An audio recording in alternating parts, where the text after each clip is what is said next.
दोस्तों नमस्कार।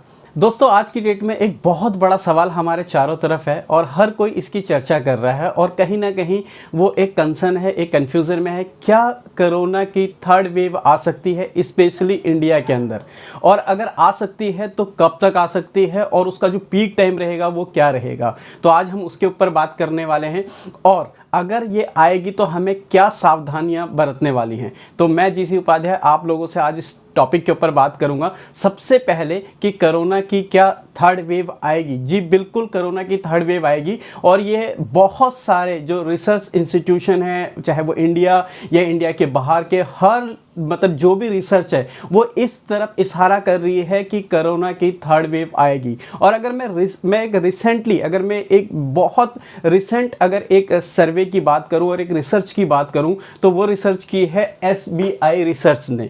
अब एसबीआई, आप सोचेंगे एसबीआई का रिसर्च से क्या मतलब।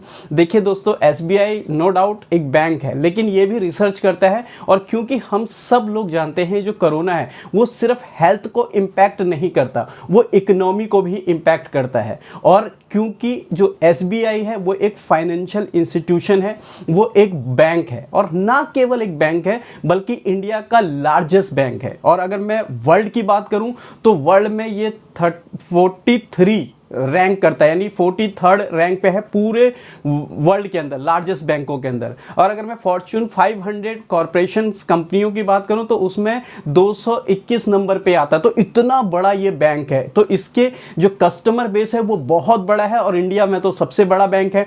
23% इसका शेयर मार्केट है बैंकिंग क्षेत्र में इंडिया के अंदर। तो ये रिसर्च करता रहता है और इसकी जो लेटेस्ट रिसर्च है यानी कि 5 जुलाई मंडे के दिन 5 जुलाई 2021 में, तो इसने ये बताया है कि जो कोरोना की जो मतलब जो थर्ड वेव है वो आ जाएगी जो डेल्टा वेरिएंट के साथ है। इसके अलग अलग, हम सबको पता है कि कोरोना के अलग अलग, कोरोना अपना रूप बदल रहा है, वो अलग अलग प्रकार में आ रहा है। तो अभी जो वेरिएंट है, अभी जो है वो डेल्टा है, और डेल्टा भी जो निकला है वो इंडिया से निकला है। तो इसको इंडियन मतलब वेरिएंट भी कहा जाता है। लेकिन अभी ऐसा नहीं है, क्योंकि अलग अलग जो वेरिएंट निकले हैं वो अलग अलग कंट्रियों से निकले हैं। तो WHO ने अभी इसके ऊपर बहुत हंगामा हुआ था, तो बहुत सारे लोगों ने कहा कि अगर भाई चाइना से अगर कोई निकला, हुआन से निकला, तो हम उसको चाइनीज थोड़ा ना कह रहे हैं, तो वो तो कोविड-19 उसका नाम रखा है। तो अभी WHO ने डिसाइड किया कि हम इसको इंडियन वेरिएंट या यूके वेरिएंट या ब्राजील वेरिएंट ना कह के हम इसको मतलब एक अलग से नाम देते हैं। जैसे फिर हमारा क्या कहते हैं, अल्फा, बीटा, गामा, और फिर अभी ये डेल्टा वेरिएंट है। तो डेल्टा वेरिएंट थोड़ा सा खतरनाक भी है।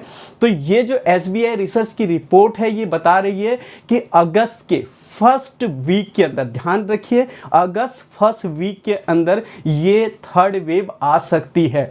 और ये इसका जो पीक टाइम रहने वाला है, जो पीक रहेगा वो पीक टाइम रहने वाला है सितंबर और अक्टूबर के बीच में।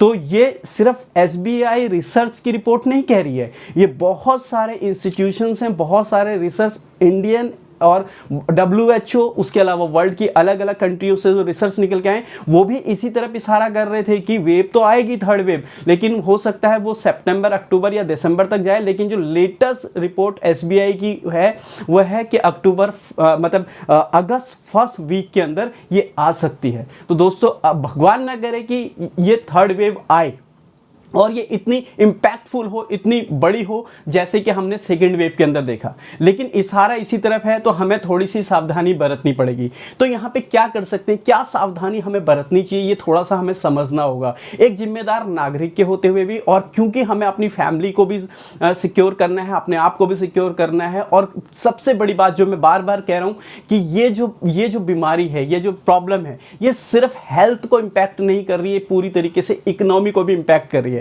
और जिस तरीके से भारत की इकोनॉमी इस टाइम पे है, मैं इससे पहले वीडियो बना चुका हूं जीडी के ऊपर, बेरोजगारी के ऊपर, गरीबी के ऊपर। अगर वो सारे वीडियोस आपको देखने हो तो आप मैं डिस्क्रिप्शन में वो लिंक दूंगा, आप देखना। तो ऑलरेडी हम लोग हमारी जो इकोनॉमी है ऑलरेडी बहुत मंदी की तरफ जा चुकी है, मेल्टडाउन की स्थिति में हम लोग हैं, माइनस GDP के अंदर है हमें। अगर थर्ड वेव आ गई तो ये बहुत ज़्यादा। तो यहाँ पे क्या सावधानियां हमें बरत सकते हैं, तो कुछ सुझाव है जो मैं आपको देना चाहता हूँ। सबसे पहले तो जो वैक्सीनेशन प्रोग्राम प्रोग्राम है आपके क्षेत्र में, आपके स्टेट में, कहीं पे भी वो जो वैक्सीनेशन प्रोग्राम है उसमें आप जल्दी से जल्दी अपने आप को वैक्सीनेट करवाइए। वैक्सीनेशन लेना बहुत ज़्यादा ज़रूरी है।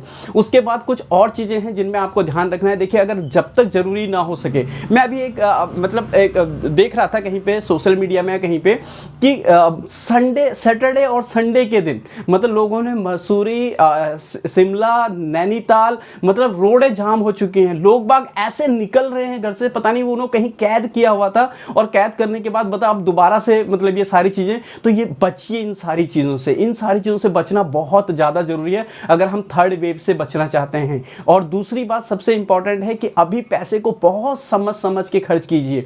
अभी इन सारी चीज़ों पे पैसे मत खर्च कीजिए। जहां आप पैसे को बचा सकते हैं, जो जरूरी चीज़ें हैं उन्हीं पे पैसे खर्च कीजिए, ज़्यादा चीज़ों पे पैसे खर्च मत कीजिए। क्योंकि जब तक हम इस चीज़ से पूरी तरीके से हमारा जो कंट्री का इम्यूनिटी है, और वो तब स्ट्रॉन्ग होगा जब कम से कम 50% वैक्सीनेशन हमारी कंट्री के अंदर हो जाएगा, तब हम मानेंगे कि हमारी जो पूरी कंट्री भारत का जो इम्यूनिटी है वो स्ट्रॉन्ग हो चुका है। तो तब तक हम खतरे में हैं। थर्ड वेव हो सकता है, फोर्थ वेव हो सकता है। तो बचिए इन सारी चीज़ों से और जितना हो सके आउटिंग कम कीजिए। और सबसे इंपॉर्टेंट, क्योंकि अभी आप हमारे पास जुलाई है और अगस्त सेकेंड वीक की बात है, फर्स्ट या सेकेंड वीक की बात है, तो तब तक अपने आप को प्रिपेयर कीजिए। जो भी आप काम कर रहे हैं वहाँ पे थोड़ी एफिशिएंसी और बढ़ाइए, थोड़ा सा और वहाँ से आउटपुट निकालने की कोशिश कीजिए, लेकिन अपने आप को पूरी तरीके से सेफ, थोड़ा सा मतलब जो डिस्टेंस है, सोशल डिस्टेंसिंग, उसका पूरा ध्यान रखिए। और मास्क तो 100% आप सही से पहनिए और वैक्सीनेशन प्रोग्राम के अंदर अपने आप को इनरोल कराइए, यानी कि किसी भी तरीके से वैक्सीनेशन होना चाहिए। तो ये कुछ चीज़ें हैं जो मेजरमेंट हमें करनी है, ताकि हम जब,